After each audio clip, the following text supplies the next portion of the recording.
الله الرحمن الرحيم وأما دلالة النص فهي ما علم علة للحكم المنصوص عليه لغة لا اجتهادا ولا استنباطا.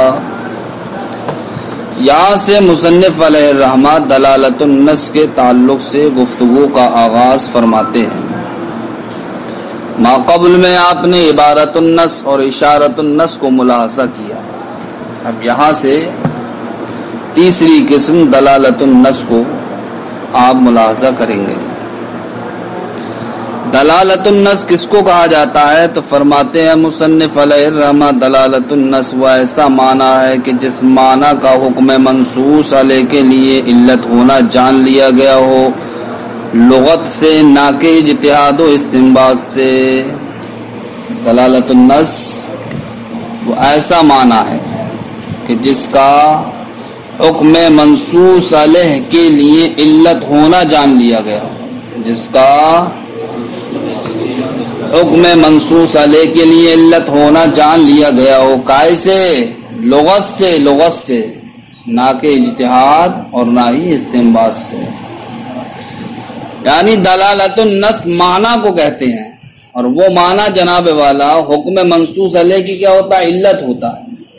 وہ معنی حکم منصوص علیہ کی علت ہوتا ہے. تو اس معنی کا علت ہونا یہ کائے سے پتہ چلتا ہے؟ کہ شریعت سے ہم کو پتہ چلے گا یہ جناب والا لغت سے ہی ہم جان لیں گے. تو فرماتے ہیں مصنف علیہ الرحمہ کہ وہ معنی کہ جو حکم منصوص علیہ کے لیے علت ہوتا ہے اس کا علت ہونا یہ لغت ہی سے جان لیا جاتا ہے. شریعت پر جاننا وہ موقوف نہیں ہوتا. اسی لیے یہ قید لگائی لا اجتہاد ولا استنباطا. تو دلالت النص ایسا معنی ہوا جو حکم منصوص علیہ کی علت تو ہوتا ہے لیکن اس کا علت ہونا یہ لغت ہی سے پتہ چل جاتا ہے. اجتہاد و استنباط کی وہاں پر ضرورت نہیں پڑتی. اجتہاد و استنباط کی ضرورت نہیں پڑتی. تو آپ کو ذہن میں یہ رکھنا ہے کہ دلالت النص کس کو کہتے ہیں؟ معنی کو کہتے ہیں. اس معنی کو کہتے ہیں جو معنی حکم منصوص علیہ کی علت ہوتا ہے. اب جناب والا دلالت النص جو معنی ہے یہ حکم منصوص علیہ کی علت ہے. یہ ہم کیسے جانیں گے؟ اس کے بارے میں بتا دیا کہ اس معنی کا حکم منصوص علیہ کے لیے علت ہونا یہ لغت ہی کے اعتبار سے جان لیا جائے گا. اجتہاد و استنباط کی ضرورت نہیں پڑے گی. مثال دیکھیے جیسے کہ اللہ رب العزت کا فرمان ہے وَلَا تَقُلْ لَهُمَا اُفٍّ وَلَا تَنْهَرْهُمَا کہ والدین سے نہ تو تم اف کہو نہ ہی ان کو جھڑکو. یہ جناب والا آیت کریمہ وَلَا تَقُلْ لَهُمَا اُفٍّ وَلَا تَنْهَرْهُمَا اس نے ہم کو کیا بتایا کہ والدین کو اف کہنا اور والدین کو جھڑکنا یہ کیا ہے؟ حرام ہے. کیا ہے؟ حرام ہے. تو یہ نص یعنی کہ یہ دلیل ہے. دلیل کیا ہوتی ہے؟ نص ہوتی ہے. ٹھیک. تو اس آیت کریمہ کو کیا کہا جائے گا؟ نص. اور اس آیت کریمہ کو کیوں لایا گیا ہے؟ اس بات کو بتانے کے لیے لایا گیا ہے کہ والدین کو اف کہنا بھی حرام ہے, والدین کو جھڑکنا بھی کیا ہے؟ حرام ہے. تو یہ ہوا جناب والا حکم. کیا ہوا حکم؟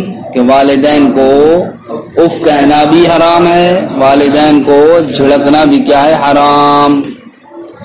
تو اس حکم پر آپ دلیل کس کو پیش کریں گے دلیل بنا کر کے؟ اسی آیت کریمہ کو کہ آپ کہیں گے کہ والدین کو اف کہنا حرام ہے, والدین کو جھڑکنا حرام ہے.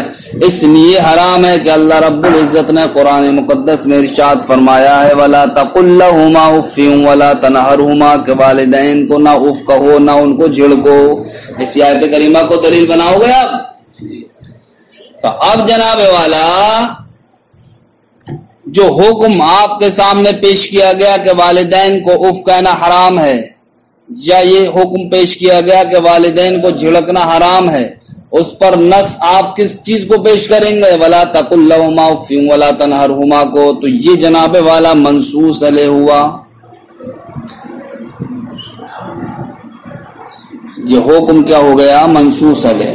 یعنی کہ جس پر نص وارد ہو جائے جس حکم پر تو اس کو کیا کہا جاتا ہے؟ منصوص علیہ. حکم کیا ہے یہاں پر؟ پہلے ہر بات سمجھتے رہنا. حکم کیا ہے یہاں پر؟ والدین کو اف کہنا حرام ہے، والدین کو جھڑکنا حرام ہے. تو یہ جو پوری بات ہوئی یہ کیا بنے گا؟ ایک حکم بنے گا. یہ کہ والدین کو اف کہنا حرام ہے یہ ایک حکم ہو گیا، والدین کو جھڑکنا حرام ہے یہ ایک حکم ہو گیا. ٹھیک، اب اسی پر نص وارد ہے. کیا ہے وہ نص؟ وَلَا تَقُلْ لَهُمَا اف، والدین کو اف نہ کہو. اسی وجہ سے تو اف کہنا حرام ہے کہ شریعت نے منع کیا ہے. اور دلیل کیا ہے؟ وَلَا تَقُلْ لَهُمَا اف. تو اب یہ حکم جو تھا کہ والدین کو اف کہنا حرام ہے، اس پر نص وارد ہو گئی، تو یہ حکم ہو گیا منصوص علیہ. اس لیے کہ جس حکم پر نص وارد ہو جائے تو اس حکم کو کیا کہا جاتا ہے؟ منصوص علیہ. ٹھیک اسی طریقے سے ہم نے کہا والدین کو مت جھڑکو، تو یہ ایک حکم ہو گیا کہ والدین کو جھڑکنا کیا ہے؟ حرام ہے، حرام. اس پر آپ دلیل کیا پیش کریں گے؟ دلیل میں پیش کر دیں گے آپ وَلَا تَنْهَرْهُمَا. اللہ رب العزت ارشاد فرماتا ہے کہ والدین کو جھڑکو نہیں، تو اس حکم پر بھی نص وارد ہے. تو جناب والا یہ حکم بھی کیا ہو گیا؟ منصوص علیہ. اتنی بات سمجھ میں آئی بھائی؟ تو یہاں جو حکم آپ کے سامنے پیش کیے گئے، والدین کو اف کہنا حرام ہے، والدین کو جھڑکنا حرام ہے، یہ دونوں حکم کیا ہیں؟ منصوص علیہ ہیں. لیکن اس حکم کی علت کیا چیز ہے؟ کیوں آخر والدین کو اف کہنا حرام ہے؟ کیوں آخر والدین کو جھڑکنا حرام ہے؟ علت بھی تو کوئی نہ کوئی چیز ہوگی. تو وہ علت ہے جناب والا تکلیف پہنچانا، کہ والدین کو اف کہنے سے تکلیف پہنچتی ہے، والدین کو جھڑکنے سے تکلیف پہنچتی ہے. تو تکلیف کو والدین سے دور کرنے کے لیے یہ کہہ دیا گیا کہ نہ والدین کو اف کہو نہ والدین کو جھڑکو. تو علت کیا بنی اس حکم کی؟ حکم کیا تھا یہاں پر؟ والدین کو اف کہنا حرام ہے. اس حکم کی علت کون سی چیز بنی؟ تکلیف، ایلام. ٹھیک، کون سی چیز بنی؟ تکلیف، ایلام. تو علت جناب والا یہ جو ہمیں علت جو اب ہم سمجھیں گے اس کو سمجھنے کے لیے کہ وَلَا تَقُلْ لَهُمَا، یعنی والدین کو اف کہنا جو حرام ہے، والدین کو جو جھڑکنا حرام ہے، اس حکم کی علت جناب والا ایلام ہے. اس کو سمجھنے کے لیے ہمیں اجتہاد و استنباط کی ضرورت نہیں پڑے گی، بلکہ لغت کے اعتبار سے ہی ہم جان لیں گے. یعنی کہ جو انسان لغت کو جاننے والا ہوگا وہ جناب والا اس آیت کریمہ کو دیکھتے ہی وَلَا تَقُلْ لَهُمَا اُفٍّ وَلَا تَنْهَرْهُمَا، کہ والدین کو نہ اف کہو نہ جھڑکو. تو وہ اس آیت کریمہ کو دیکھتے ہی پہچان لے گا کہ والدین کو اف کہنا جو حرام ہے، ان کو جو جھڑکنا حرام ہے، اس حرام ہونے کی علت کیا ہے؟ تکلیف پہنچانا. کیا ہے علت؟ تکلیف پہنچانا. تو یہی علت جناب والا، جو اسی علت کا نام ہم کیا رکھیں گے؟ دلالت النص رکھیں گے. اسی علت کا نام دلالت النص رکھیں گے. کیوں؟ اس لیے کہ دلالت النص کہتے ہیں وہ ایسا معنی ہے جو حکم منصوص علیہ کی کیا ہو؟ علت ہو، یا جس معنی کا علت ہونا جان لیا گیا ہو حکم منصوص علیہ کے لیے لغت کے اعتبار سے، نہ کہ اجتہاد و استنباط کے اعتبار سے. تو اب دیکھیے جو یہاں پر حکم منصوص علیہ تھا کہ والدین کو اف کہنا حرام ہے، والدین کو جھڑکنا حرام ہے، اس حکم منصوص علیہ کی علت کون سی چیز ٹھہرا؟ ایلام. کیا کون سی چیز؟ ایلام. تو یہ ایلام جناب والا کیا بنے گا؟ دلالت النص بنے گا. ایلام کیا بنے گا؟ دلالت النص بنے گا. اتنی بات سمجھ میں آ گئی بھائی؟ دلالت النص کس کو کہتے ہیں؟ دلالت النص کہتے ہیں وہ ایسا معنی ہے، وہ ایسا معنی جس کا علت ہونا حکم منصوص علیہ کے لیے لغت سے جان لیا گیا ہو، نہ کہ اجتہاد و استنباط سے. فرماتے ہیں وَأَمَّا دَلَالَةُ النَّصِّ دَلَالَةُ النَّصِّ فَهِيَ مَا عُلِمَ عِلَّةٌ لِلْحُكْمِ الْمَنصُوصِ عَلَيْهِ. تو ایسا معنی ہے کہ جس کا علت ہونا جان لیا گیا حکم منصوص علیہ کے لیے لغتاً، لغت کے اعتبار سے، لا اجتہاد ولا استنباط، نہ کہ اجتہاد و استنباط کے اعتبار سے. جیسے اس کی مثال اللہ رب العزت کے اس فرمان میں وَلَا تَقُلْ لَهُمَا اُفٍّ وَلَا تَنْهَرْهُمَا. فالعالم بأوضاع اللغة يفهم بأول السماع أن تحريم التعفيف لدفع الأذى عنهما. اس آیت کریمہ کے ذریعے یہی تو بتایا گیا کہ والدین کو اف کہنا حرام ہے، والدین کو جھڑکنا حرام ہے. تو مصنف فرماتے ہیں چند لغتوں کو جاننے والا یفہم سمجھ لے گا بأول السماع، اول سما سے ہی، یعنی کہ ولا تقل لهما اف ولا تنهرهما کو اولا سنتے ہی سمجھ لے گا. کیا سمجھ لے گا؟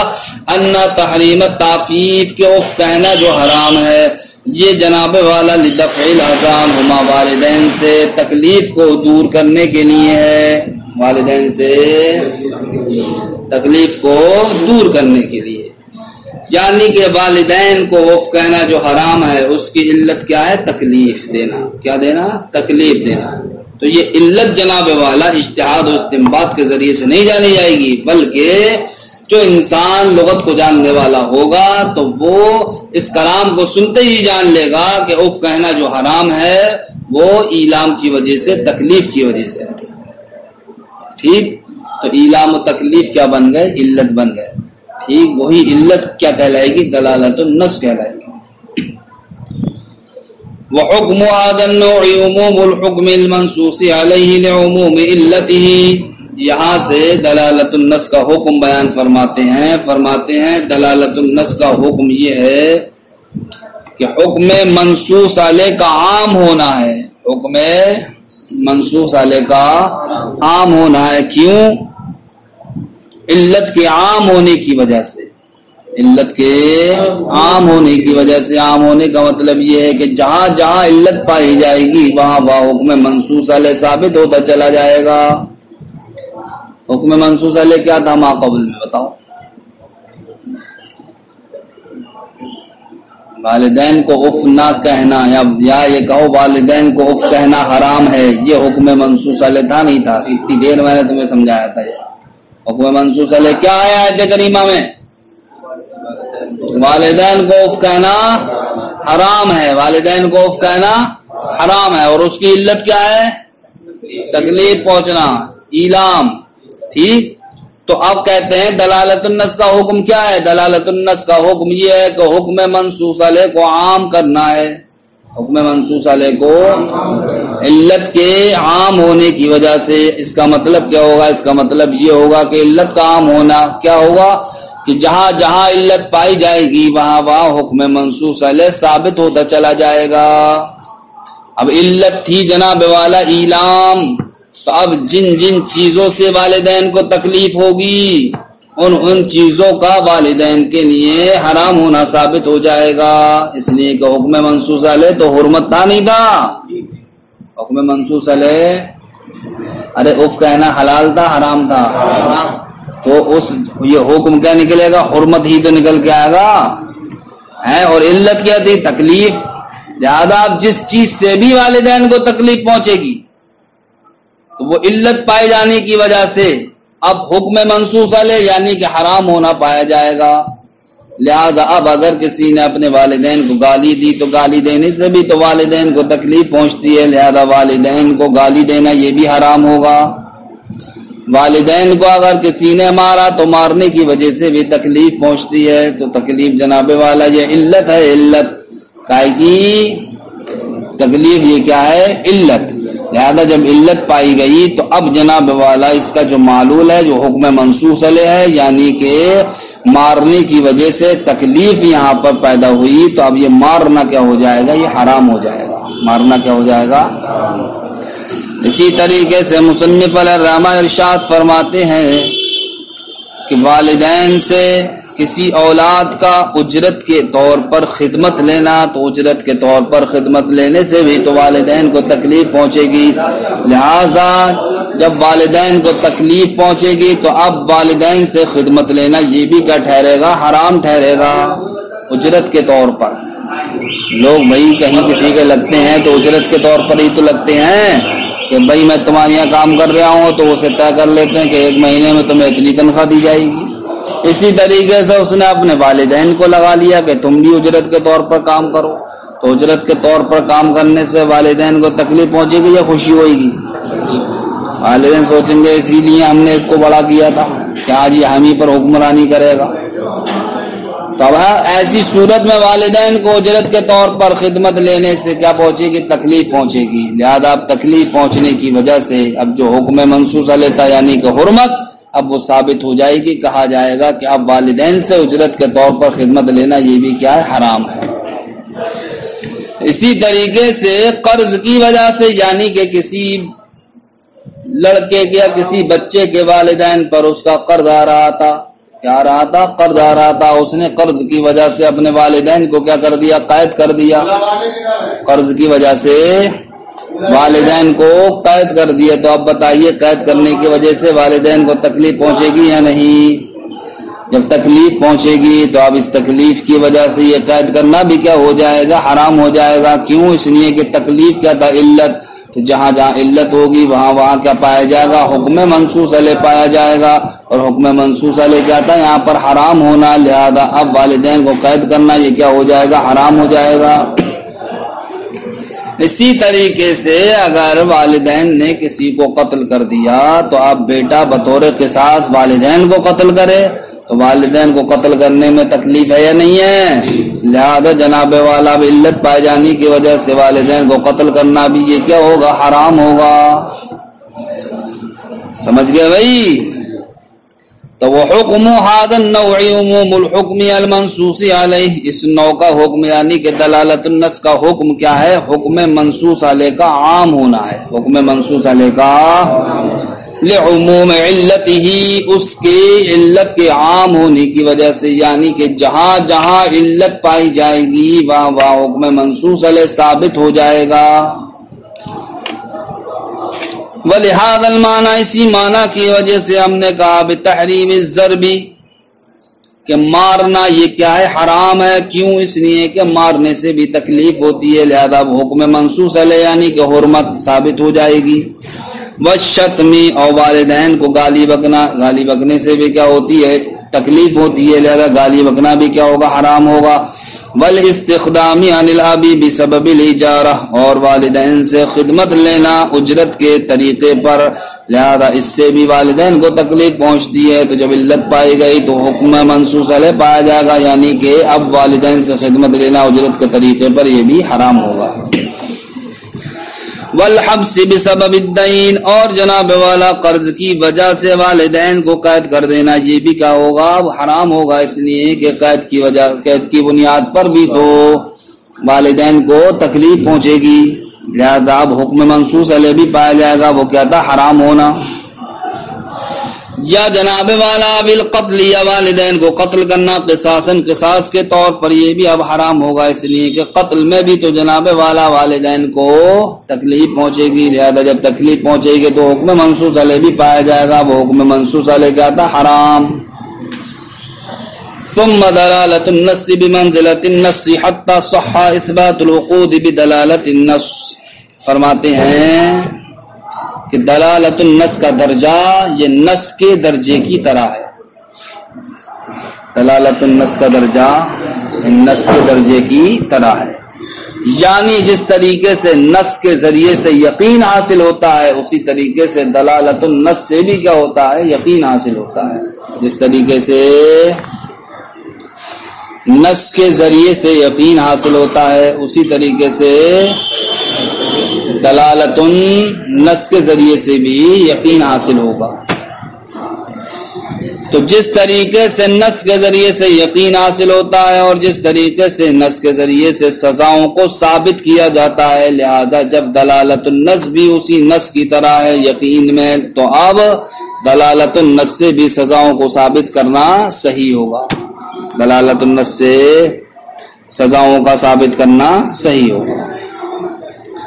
ثم دلالت النص بمنزلۃ النص، فرماتے ہیں کہ پھر دلالت النص یہ نص کے درجے میں ہے. حتی صح اثبات العقود بدلالت النص، یہاں تک کہ سزاؤں کو ثابت کرنا صحیح ہے. کائے کے ذریعے؟ دلالت النص کے ذریعے سے، یعنی کہ جس طریقے سے نص کے ذریعے سے سزاؤں کو ثابت کیا جاتا ہے.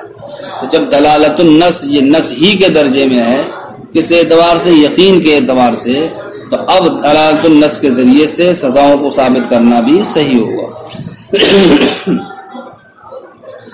قال اصحابنا وجبت الكفارة بالوقاء بالنص بالاكل والشرب بدلالة النص.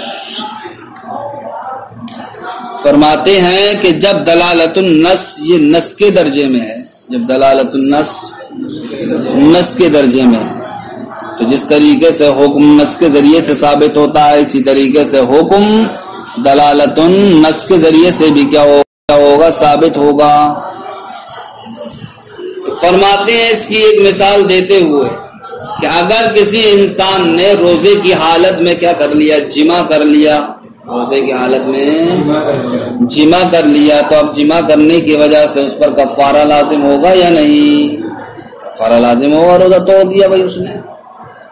تو کفارہ جو لازم ہوگا جمع کرنے کی وجہ سے، اس کا لزوم نص کی وجہ سے ہوگا. کائی کی وجہ سے؟ اور اگر کسی انسان نے روزے میں کھانا کھا لیا یا جنابے والا پانی پی لیا جانتے ہوئے کہ میرا روزہ ہے، تو اب اس نے روزے کو توڑا یا نہیں توڑا؟ تو اب کھانے یا پینے کی وجہ سے جو اس کا روزہ ٹوٹا، تو اب اس پر جو کفارہ لازم ہوگا وہ کفارہ نص کی وجہ سے لازم نہیں ہوگا، بلکہ وہ کفارہ دلالت النص کی وجہ سے لازم ہوگا. وہ کفارہ، پہلے یہ دو باتیں ذہن میں رکھو، پھر سمجھ میں آئے گی آگے چل کے کہ جمع کی وجہ سے کفارہ نص کی وجہ سے کیوں واجب ہوا، اور کھانے پینے کی وجہ سے کفارہ دلالت النص کی وجہ سے کیوں واجب ہوا. پہلے تمہیں کیا ذہن میں رکھنا ہے کہ اگر حالت روزے میں کسی نے قصدن جمع کر لیا تو جمع کی وجہ سے اس پر کفارہ لازم ہوگا، تو اس کفارے کا وجوب کیسے ہوگا؟ نص کے ذریعے سے. اور اگر حالت روزے میں کسی انسان نے قصدن کھا لیا یا پی لیا تو کھانے پینے کی وجہ سے بھی اس پر اب کیا ہوگا؟ کفارہ لازم ہوگا. تو اس کفارے کا وجوب نص سے نہیں بلکہ کیسے ہوگا؟ دلالت النص سے ہوگا. تو اب آپ دو سوال ذہن میں رکھیں گے کہ جمع کی وجہ سے جو کفارہ واجب ہو رہا وہ نص کی وجہ سے کیوں ہو رہا ہے، اور کھانے پینے کی وجہ سے جو کفارہ واجب ہو رہا ہے تو وہ دلالت النص کی وجہ سے کیوں ہو رہا ہے. ٹھیک، تو اب وہ نص ہے کیا کہ جس کی وجہ سے جمع کرنے کی صورت میں کفارہ واجب ہو رہا؟ وہ نص یہ ہے کہ سرکار ایک مرتبہ صحابہ کرام کے درمیان تشریف فرماتے، اسی اسنا میں ایک صحابی آئے اور عرض کرنے لگے یا رسول اللہ صلی اللہ علیہ وسلم میں ہلاک ہو گیا. تو سرکار نے ارشاد فرمایا کیا بات ہوئی ہے، کیوں کہہ رہے ہو تم میں ہلاک ہو گیا؟ تو ان صحابی رسول نے سرکار کی بارگاہ میں عرض کیا یا رسول اللہ میں نے روزے کی حالت میں جمع کر لیا، روزے کی حالت میں جمع کر لیا. تو سرکار نے ارشاد فرمایا کہ تمہارے پاس غلام آزاد کرنے کی استطاعت ہے؟ غلام آزاد کرنے کی استطاعت ہے؟ اس نے عرض کی یا رسول اللہ نہیں. تو پھر سرکار نے ارشاد فرمایا 60 روزے رکھنے کی استطاعت ہے؟ اس نے کہا یا رسول اللہ نہیں، ایک روزے میں تو جمع کر لیا، 60 روزے کیسے رکھے جائیں گے؟ تو پھر سرکار نے ارشاد فرمایا چلو 60 مسکینوں کو کھانا کھلانے کی استطاعت ہے؟ تو انہوں نے عرض کیا یا رسول اللہ نہیں. پھر سرکار نے ارشاد فرمایا بیٹھ جاؤ.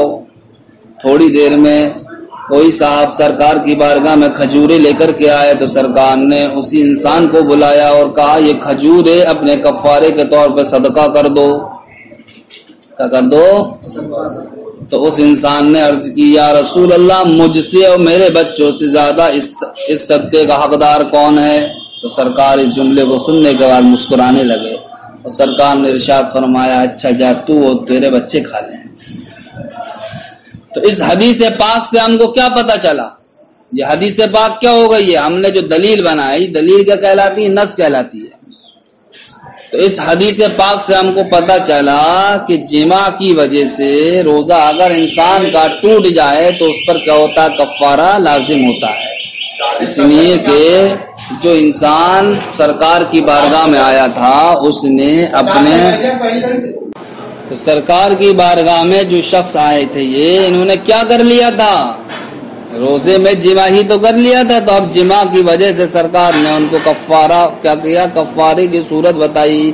تو اب اس حدیث پاک سے ہم کو پتا چلا کہ جمع کی وجہ سے جو انسان کا روزہ ٹوٹ جاتا ہے تو اس پر کفارہ کیا ہوتا ہے؟ واجب ہوتا ہے. کفارہ واجب ہوتا ہے. ٹھیک، تو یہ بات ہمیں جمع کی وجہ سے کفارہ کیا ہوتا؟ واجب ہوتا. حدیث پاک سے ہم کو پتہ چلی. کیسے پتہ چلی؟ حدیث پاک سے پتہ چلی. تو اب جناب والا جماع کے ذریعے کفارے کا واجب ہونا یہ نص کے ذریعے سے ثابت ہوا یا نہیں؟ ارے حدیث پاک کیا نص نہیں ہے؟ تو جماع کے ذریعے سے جو کفارہ واجب ہوا اس کفارے کا وجوب کیسے ہوا؟ نص کے ذریعے سے ہوا. لیکن وہیں التزامی طور پر ہمیں یہ بات بھی سمجھ میں آتی ہے کہ سرکار نے کفارہ جو واجب کیا وہ جماع کی وجہ سے نہیں کیا ہے، بلکہ روزہ جو جماع کے ذریعے سے فاسد ہو گیا اس روزے کے فاسد ہونے کی بنیاد پر کیا کیا ہے؟ کفارے کو واجب کیا ہے. جماع کی نفس جماع کی وجہ سے کفارہ لازم نہیں ہوا. ارے بیوی سے جماع کرنا تو کیا حلال ہے، لیکن اس جماع کی وجہ سے روزہ فاسد ہوا. جب حالت روزے میں کیا کیا؟ جماع کیا. تو حالت روزے میں جماع کرنے کی وجہ سے کیا ہو گیا؟ روزہ ختم، روزہ فاسد ہو گیا. تو اب روزہ فاسد ہونے کی بنیاد پر سرکار نے کیا کیا؟ ان پر کفارے کو واجب کیا. تو روزہ جس طریقے سے جناب والا جماع سے فاسد ہوتا ہے اسی طریقے سے روزہ کھانے سے بھی تو فاسد ہوتا ہے، اسی طریقے سے روزہ پینے سے بھی تو کیا ہوتا ہے؟ فاسد ہوتا ہے. اگر کوئی انسان جان بوجھ کر روزے کی حالت میں کھا لے تو کھانے کی وجہ سے روزہ ٹوٹ جائے گا نہیں ٹوٹ جائے گا؟ ایسے ہی جان بوجھ کر حالت روزے میں کوئی انسان پانی پی لے یا کسی بھی پینے کی چیز کو پی لے تو روزہ ٹوٹے گا یا نہیں ٹوٹے گا؟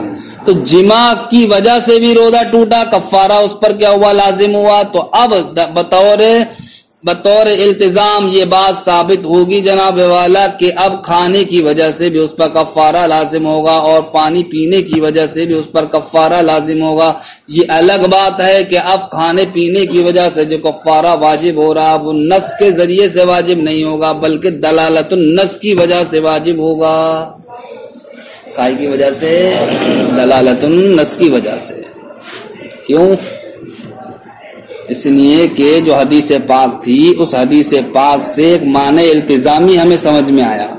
وہ معنی التزامی یہ تھا کہ نفس جماع کی وجہ سے کفارہ واجب نہیں ہو رہا ہے بلکہ روزے کو فاسد کرنے کی وجہ سے کفارہ کیا ہو رہا ہے؟ فاسد ہو رہا ہے. تو اب روزے کو فاسد کرنا جہاں جہاں پایا جائے گا، یا اب یہ کہہ لے کہ روزے کو فاسد کرنا یہ کیا ہو گیا؟ علت ہو گیا. علت جہاں جہاں یہ علت پائی جائے گی وہ حکم یعنی کہ کفارے کا وجوب پایا جائے گا.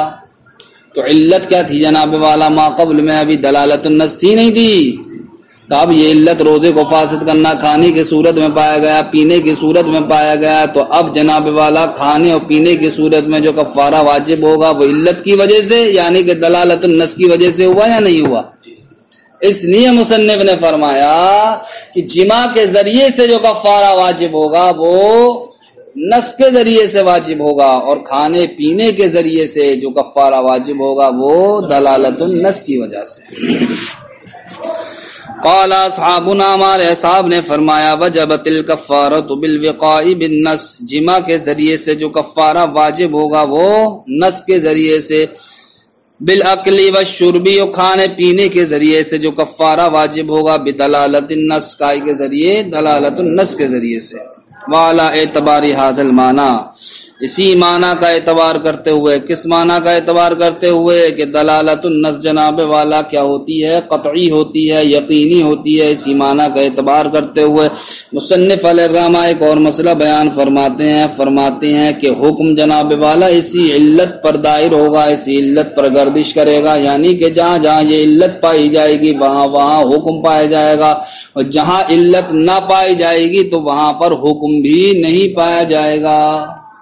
جہاں جہاں علت پائی جائے گی وہاں وہاں حکم بھی پایا جائے گا، اور جہاں علت نہیں وہاں پر حکم نہیں. یہی وجہ ہے قاضی ابو زید فرماتے ہیں اگر کسی قوم میں والدین کو اف کہنا یہ حرام شمار نہ کر، یہ بطور تعظیم ہو، بطور تکلیف نہ ہو، بلکہ کیا ہو؟ یہ بطور تعظیم ہو. اس لیے کہ ہم دیکھتے ہیں کہ کہیں کا معاملہ تو یہ ہے کہ ادب میں انسان آپ جناب کر کے بولتا ہے، اور کہیں ادب میں جناب والا انسان تو تڑاکے سے بولتا ہے، تو وہاں کا تو تڑاکے سے بولنا ادب کہلاتا ہے. ٹھیک، لیکن وہاں پر آپ جناب سے بولنا یہ کیا کہلاتا ہے؟ یہ گستاخی کہلاتا ہے. ارے ایسے ہیں نہیں ہیں، ایسے بھی علاقے ہیں۔ تو اب جناب والا جہاں پر والدین کو اف کہنا یہ کیا ہو، تعظیم ہو ان کی، والدین کو اف کہنا تعظیم ہو، تو اب بتاؤ اس جگہ پر اف کہنا یہ تکلیف کے لیے ہوگا، تعظیم کے لیے ہوگا یہ؟ تو اب اف میں جو تکلیف تھی وہ ختم ہو گئی نہیں ہو گئی؟ اور تکلیف کیا تھی؟ علت تھی، علت ختم۔ تو اب اف کہنا یہ جو حرام تھا، جو حکم تھا، یہ حکم بھی کیا ہو جائے گا؟ اب ختم ہو جائے گا۔ تو یہ فرماتے ہیں کہ جب دلالت النص یقین کا فائدہ دیتی ہے تو اب حکم جناب والا اسی علت پر گردش کرے گا، یعنی کہ جہاں جہاں علت پائی جائے گی وہاں وہاں حکم پایا جائے گا۔ اسی پر قیاس کرتے ہوئے قاضی ابو زید نے فرمایا کہ اگر کہیں پر اف کہنا والدین کو یہ تعظیم سمجھا جاتا ہو تو اب وہاں پر اف کہنا والدین کے لیے حرام نہیں ہوگا، اس لیے کہ اب اف کہنے کی جو علت تھی ایلام، وہ علت ختم ہو گئی۔ جب علت ختم ہو گئی تو حکم بھی ختم ہو جائے گا۔ وعلی اعتبار هذا المعنی، اور اسی معنی کا اعتبار کرتے ہوئے کس معنی کا کہ دلالت النص یقین کا فائدہ دیتی ہے، قیلا کہا جاتا ہے یدار الحکم علی تلک العلت، کہ حکم اسی علت پر گردش کرے گا۔ قال الامام امام القاضی ابو زید، امام قاضی ابو زید فرماتے ہیں لو ان قوما، اگر کسی قوم میں یعدون التعفیف، تعفیف کو یعنی کہ اف کہنے کو کرامتن کرامت شمار کیا جاتا ہے، لا یحرم علیہم تعفیف الابوین، تو اس قوم پر اپنے والدین کو اف کہنا یہ حرام نہیں ہوگا۔